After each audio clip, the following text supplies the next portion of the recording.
Duncan Lahke is a father, husband, and realtor located in the Cincinnati, Ohio area. After more than 20 years previously in the medical device sales field, Duncan decided he wanted to step back from the corporate world and use his years of experience in sales in a different way. There is nothing that could be more exciting, satisfying, but also terrifying than buying and selling a home. And Duncan wanted to originally and still wants to help others with that process. And he had always appreciated the way his first realtor helped him and his wife buy their first home back in '93. So Duncan, thanks for joining me today. I'm excited to learn a little bit more about you. I'm curious, how did you originally get into real estate? What besides your experience with a real estate agent kind of inspired you to go into real estate yourself?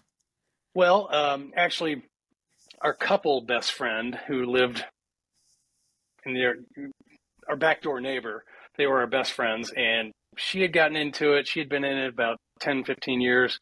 I was getting pretty burned out on the corporate world, and we had, over beers talked about it on the deck and that sort of thing. And I finally got to the point where I was able to do it, and I pulled the trigger, went headlong into it, and never looked back. So, and that was about going on 8 years ago.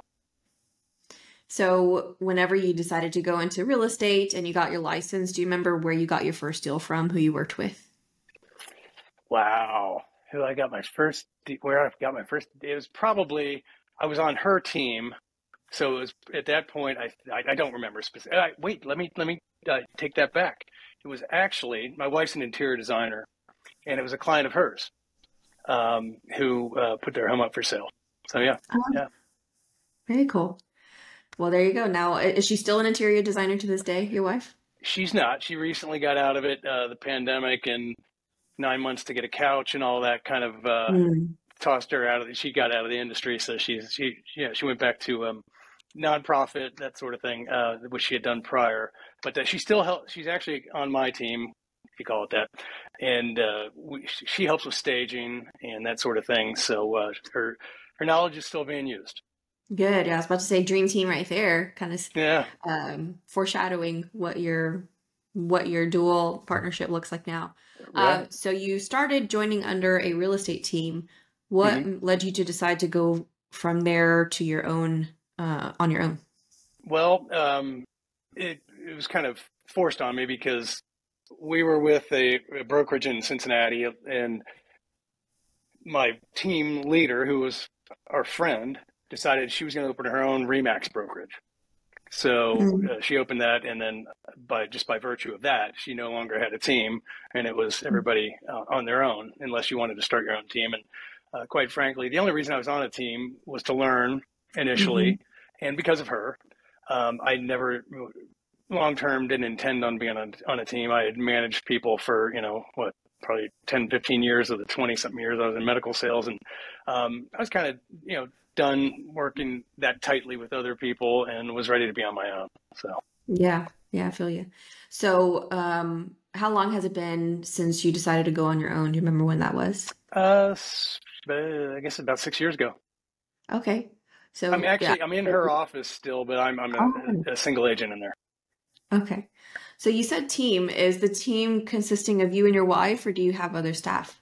We've got, assistant in the office, but other than that, it's just my wife and I. When did you decide to hire your assistant? I didn't hire the assistant. It's an office assistant. I see. But yeah. So she services the whole office, but yeah. What kind of tasks does the assistant do for you? Pretty much just oversees all of our paperwork, make sure it's correct, in line, and we're not going to jail, that sort of thing. But other than that, most of the day-to-day operations I do. So. Okay. And you still do to this day? Yeah, I do. Yeah. So now looking at your business today, where would you say you get the majority of your business from? Well, I'm heavy into Facebook ads, and I have been really since almost day one. And we can get into more detail on that. But I would say that is, the longer I'm in it, the more referrals I'm getting over time, that sort of thing. But it's largely a lot of Facebook ads. Do you run those ads yourself or have you hired a company? StreetText.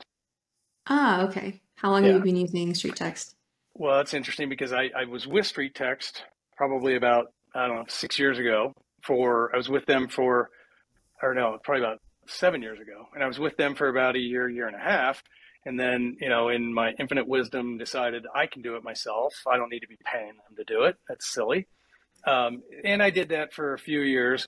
And then as, tech stacks all started, piling up, I relooked at StreetText, and with the being able to retarget all these things that they can do so easily, I decided my time was better spent paying them and really relieving myself of that. And they do it so much better. It has been night and day using them versus what I was doing. And when you say night and day, what does that mean? Does it mean Oh, more leads? Does it mean better yeah, performance? sheer number of leads is off the charts better. The retargeting is phenomenal. I love that. And for example, I was in England recently on a vacation, and friends over there are like, Duncan, we see your videos all the time. It's the retargeting because they've been on my website, but that's just very cool, kind of a side thing there. But yeah, definitely, just the quality of leads are better, and my ability to handle them it's just so much easier with StreetText. It's very clean and easy. That's good. So do you use their done for you services or do you use their platform and set them up? No, I don't use the done for you services. I do it myself. I do it myself. That's I can handle that part of it, I think. Yeah. Yeah. Well, that's good to hear. So Yeah. you generate leads through StreetText, then what happens? Well, then I've got your service, which then kicks in once those come in. And that was another thing is like I always had drips. Being in medical sales, I always was into CRMs and having the data and all of that and keeping things in my name. And I had drips that I had purchased in the past, but managing those were very difficult because, every lead source you want to treat a little bit differently. And that's where you guys came in and made it so easy as far as being able to, use tags and what have you as those leads come in from StreetText. And depending upon, is it a downsize ad? Is it, a school district ad, that sort of thing. And then those specific drips get attached to them and the follow-up. Mm-hmm. And so you use StreetText, you use Key Technology. What other sorts of softwares do you use? Do you use something for your website, your CRM? Actually, website, I'm not as heavy on website because I've got RealScout, and I use RealScout for home search and that type of thing. And I'm driving everybody front that comes in from StreetText. I then set them up on a home or a RealScout search based on the type ad that they replied to and the type home they were looking for. And I've also got Lead Engage, which I love. But now I've heard StreetText is going to be doing a little more with texting, so that's all up in the air now as to how I'm going to handle that. But it's just nice how your system pulls all these somewhat complicated tech stacks together into one thing, and with the behavior triggered automations and action plans, it makes it really, really nice because before it's like, okay, I've got, the StreetText leads coming in, and then I'm attaching Lead Engage to them sometimes, and then I've got, I'm sending them to RealScout, but I don't know how to handle that as far as I've got to go in there to see who's looking at what and then attach a thing. It got very convoluted. So your system has really helped a lot with that. I appreciate that. When you say behavior-based automation, can you give some examples of types of behaviors that trigger things in your CRM? Well, yeah. If somebody goes to to RealScout and saves a property, what have you, that'll trigger something. Or if they go to my website, that'll trigger a back to website action plan. With RealScout, I've also got the home value analysis that goes to homeowners where I've got a property address. So if they go in there and they request a more detailed home value valuation, that'll trigger an automation and action plan from your group.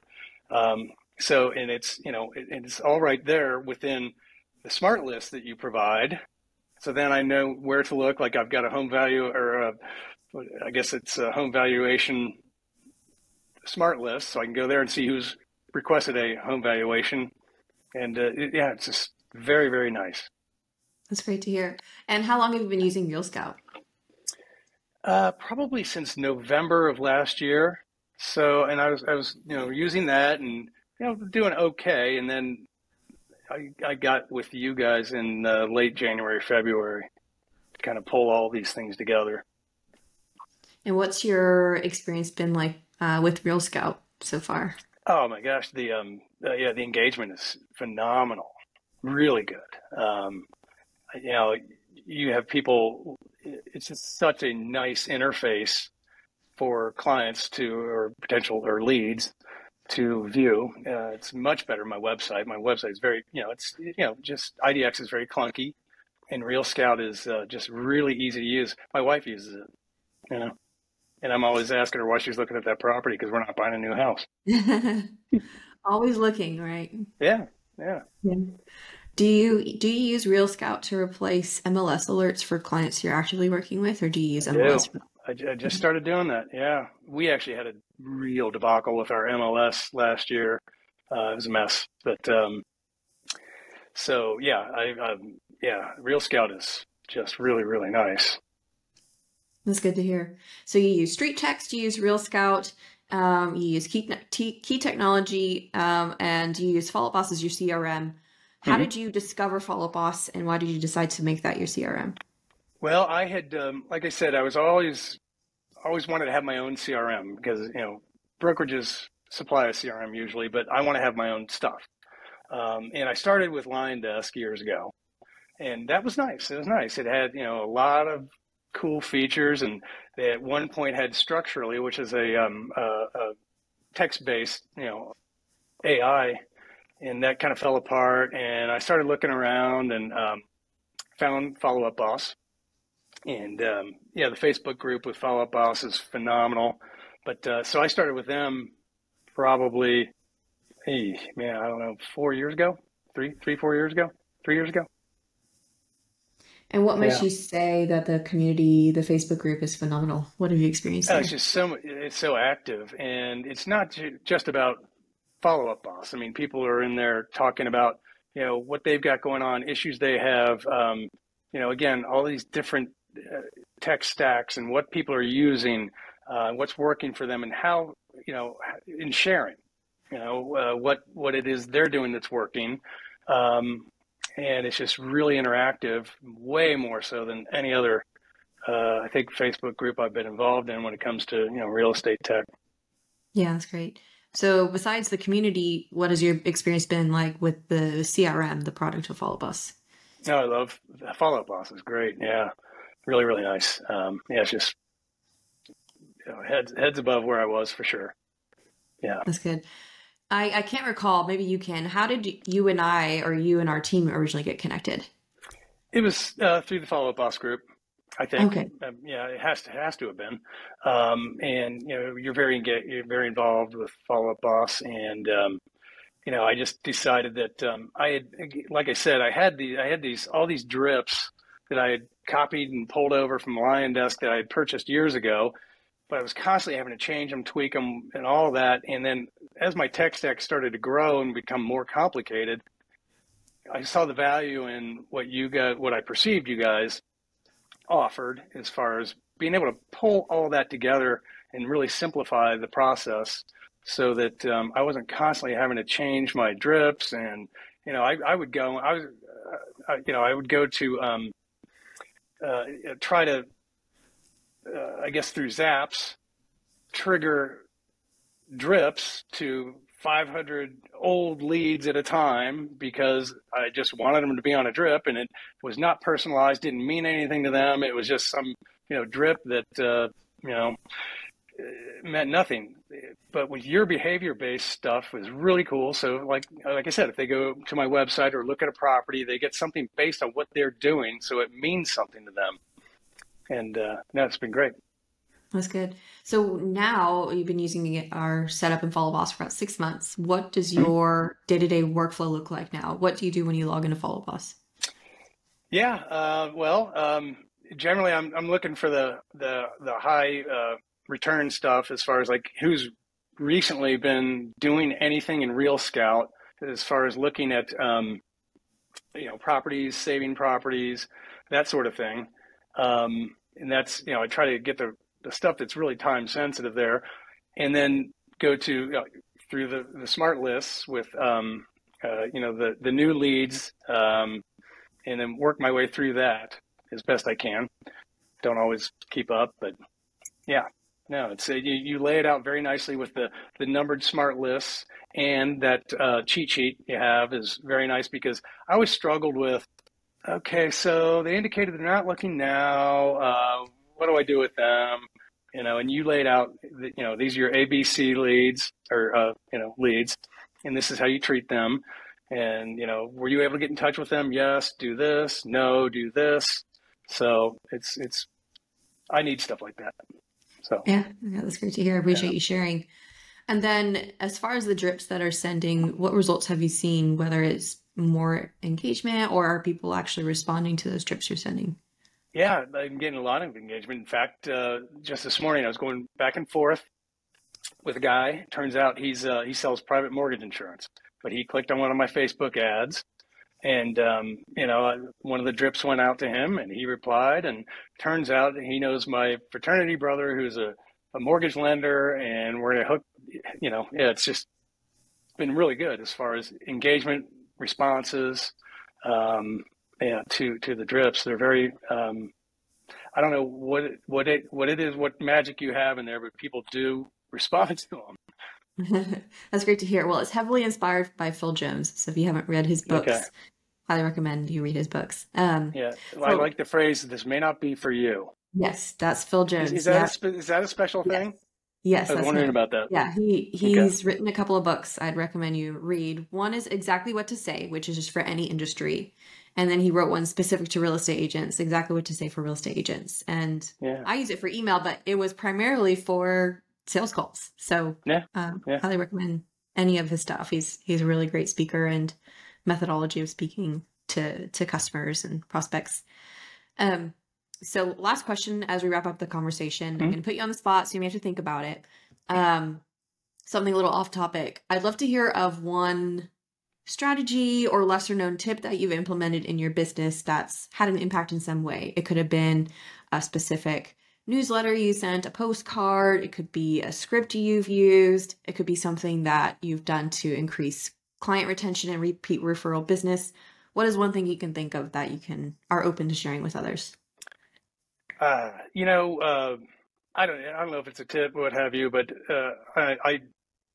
I'm heavy into video, so that's one thing I try to keep consistent with it. I'm not always as I should be, but that's probably the thing I lean on the most is video, and I've got YouTube channel, and just video on my Facebook page and TikTok and all the social media. That's the one thing that I find gets engagement. And like I said, the friends over in England, they're like, "Yeah, we watch your videos," and I'm like, "That's great. You're never going to buy a house from me." But but no, video for me has been a big deal because I was at a model home for a builder, and this client I'd never met in person. They lived in Illinois, coming to Ohio, and we met for the first time at this model home. And as they walk up the driveway, he goes, "Oh, you look just like you do in the videos." So, and, but no, for me, that's been kind of a secret sauce as far as having people know you before they know you, and having that comfort level and feeling like they know you. Yeah, I love that. Well, maybe if you're open to it, we can do a second interview where I ask you about your strategy with video and where you post, how you decide where to post, because there's so many platforms. And I'm always learning. I'm an eternal student on that, and yeah, I can do a little bit more implementation and learning, but yeah. Yeah, very good. Well, I appreciate your time, Duncan. Those insights were super helpful. Thank you. It was a pleasure talking to you.